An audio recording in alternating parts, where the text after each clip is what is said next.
Hello and welcome to the Lacemakers podcast, place with thread, thought and the comforting clatter of your bobbins.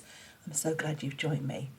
As always, this podcast is an expansion on my blog, which you can find on thelaceb.com, or you can listen to both of them, and all the references that I mentioned within the podcast can be found on the page.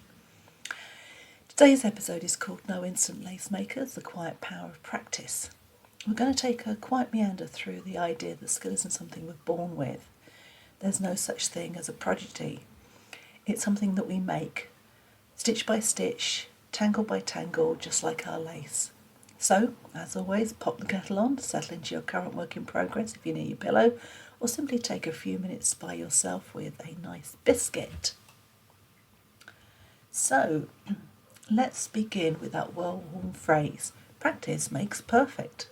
We've all heard it, said it probably, but what does that really mean for a lace maker? In lace, there's no such thing as overnight success. Nobody picks up a pattern and instantly knows how it breathes.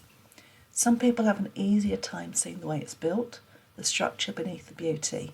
Others need to learn that rhythm is more slowly. And even the ones who get it quickly still have to put in the work behind it. Because in every case, and this is what actually is the real key here, it's the doing that makes the understanding possible, not the other way round. Now, I've mentioned in other blogs around how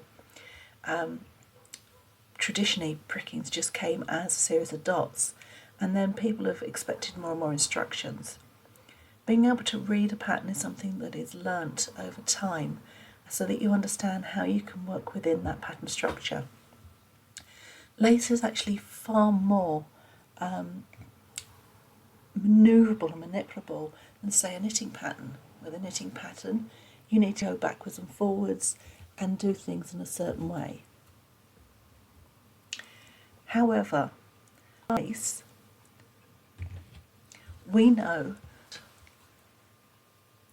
the key thing here is interpreting how we can use those pinholes in the pricking to actually make something that is either as the pricking designer intended, or the variants that we can work within it. If you've ever looked at the book of bobbin lace stitches, you'll know that there are many different variants on a rose ground. So just because it shows a rose ground doesn't mean to say that's actually what you're going to have to put in that basic one. So I want to talk about something that came to me first when I had someone come along to do an inspirational speak at a conference. We'd gone off into a room and we were being told that we were going to have Matthew Syed, who was the British table tennis champion, former at the time, come and give us an inspirational, motivational talk. This was the mid-2010s, and inspirational speakers was something you got at every conference. What made this difference was that Matthew Syed and another guy who was the current reigning British table tennis champion wheeled in a table tennis table with them to give the speech. And now I'm used to people turning up in full gear. Bear Grylls, when I saw him, turned up in the stuff he was wearing when he went up Everest. But this was different. This was a full table tennis table. And what Matthew Syed did was he talked about his book Bounce, and a link to the information about Bounce is in the notes for this blog. He talked about Bounce, and he did it while playing table tennis, which was a very different way of doing it. Now, we're all used to talking about lace making when we've gone and done demonstrations, but to actually talk around a concept whilst having a game of table tennis was quite interesting. But he used it to talk to the guy that he was playing, and they talked about how the amount of practice that they had done to get in to become number one table tennis player. But this book, Bounce, isn't about sport. It's about learning. It's about mastery and the myths that we've been fed about talent. Matthew Syed explains something I found especially interesting. He says that most of what we call talent is actually a sort of called deliberate practice. Repetitive, often uncomfortable, not showy, not Instagram friendly, just quietly persistent. Does that sound familiar? I had two lacemakers who started at the same time with me as students. One of them used to spend 2 evenings a week, just an hour or so each time, doing a bit more of her lace. The other one would come to the lessons once a week. The one that practiced kept going back and would ask me questions over Messenger, send me a picture of what they were doing. I'd answer the questions, they'd go back, they'd carry on. And within about a month, they were actually looking at patterns and asking questions and had made 2 or 3 items. The other person who only came on a Saturday was upset that they'd only made one thing and they were still working on that. And they put it down to the fact that they just didn't have the time during the week to do any work. But what actually happened was between the lessons, they had basically forgotten everything that they'd done because it wasn't going back in. It was that idea that every time they'd come for 4 or 5 hours and we'd spend the first hour relearning what they'd forgotten from the previous lesson. They would then start to become almost competent by hour 3, and then hour 4 came, they've got to stop again, and we go through the circle again. Whereas the person who took it home and spent an hour each week was keeping those skills alive. Now, hubby decided that we should learn French. I have a terrible French accent from years of learning French at school, and I went on Duolingo, and I've got an unbroken streak now since last November. And what I realised was that there are some things you have to actually keep doing. And that's why Duolingo will show you the same word in different concepts, different context, again and again and again. I had a real problem getting the word for windows in my head for netra. It's not a difficult word to do. It just wouldn't stick. And I had to actually go and repeatedly use it to myself again and again. Finally it stuck. So, what Syed talks about, it's not failure, it's growth. Think of your lace journey. Do you remember that first time you tried to tension a pair of workers only to find they slipped out entirely? Or when your first tallies looked more like squash peas than polished diamonds? This isn't failure, it's growth. Syed talks about the 10,000 hour rule. You've probably heard it. It's the idea that real skill and kind of looks effortless takes around 10,000 hours of practice. Not just time spent, but time used well. It's not about perfection, it's not about presence, about showing up again and again as your fingers learn what your mind hasn't quite worked out yet. When he gave his talk, he talked about Mozart being a prodigy. But we also forget that Mozart had the ability to see and understand music. That's undeniable. But whether or not you liked his father, he was pushed and pushed and pushed into practice until it became effortless. So, in lace making, we feel every hour.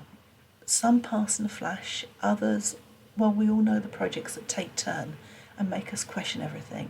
But they shape us, they teach us things we didn't know we're ready to learn. And so we go back to our pillows, we untwist, we repin, we breathe, we carry on. We make lace forwards, we make a mistake, we ask the question, can I live with this? If no, you undo. I can live with it, but do I have the bobbins in the right place? No, I've got to work my lace backwards. Can I live with it? The bobbins are in the right place? I carry on. Now, if you remember as a kid, you probably had to read out loud. And the reason for doing this was to find your voice and to find and give you the confidence for reading. And you'd be set chapters to read when you got home.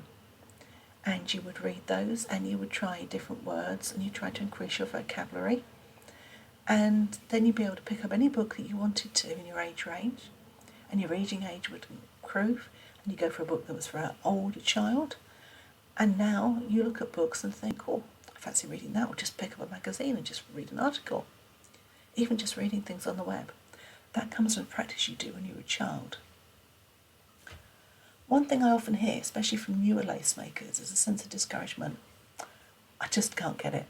I'm not naturally good at this. No one is naturally good at anything. People can see the patterns. They may be able to understand things because they have a background in it.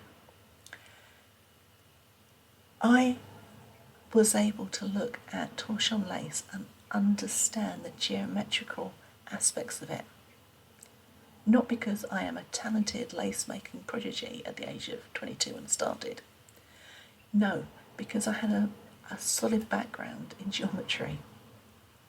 It's the same reason when we were trying to move a couch into a room through a tight spot and we didn't end up reenacting that famous Friends scene when people shout pivot. I could actually work up the angle to move the couch to get it in because it's geometry. And I've got 2 A levels in mathematics, so yeah, geometry is pretty good for me. Some people understand patterns in a visual way, others prefer muscle memory. Some need to see the stitches drawn out, some want to feel them first. Every brain is different. No brain skips the practice.